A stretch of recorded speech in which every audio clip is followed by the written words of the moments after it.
in terms of keeping one's faith in the industry, I haven't found it to be challenged at all because there's such an opportunity to tell so many different stories that unless you are a Christian in the heart of Hollywood, and I can say from having heard stories from a good friend of mine who was an actor in Hollywood for like 30 years, he said, yeah, there's definitely a code and a secret language that they use in Hollywood, even to this day, to kind of designate and signal to other Christians that I'm a believer, I share your beliefs, and so they'll use specific words to kind of,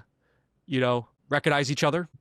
And sometimes, they definitely do get presented in the studio system with roles that they have to decide how far are you willing to go? What roles are you willing to, pass up on? And, that kind of depends on what kind of projects you're dealing with. And so, but I think if you're not in the heart of Hollywood and you're trying to really rise up in the Hollywood system, if you're outside of it, if you're living outside of California, you're kind of in the independent film circuit, I think you have much more say over your project choices, especially if you're trying to get your own stuff off the ground. And so I think that's where we've seen a lot of really great stuff come out of the independent space, where you've had like these smaller studios that have kind of just risen up to the level where they're technologically really strong and they're just making these really nice, solid, faith-based movies. But I look at faith-based entertainment, it's a very wide genre. And,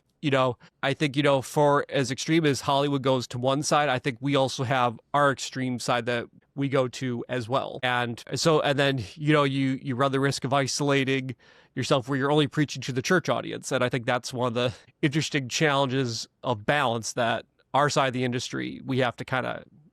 take into account.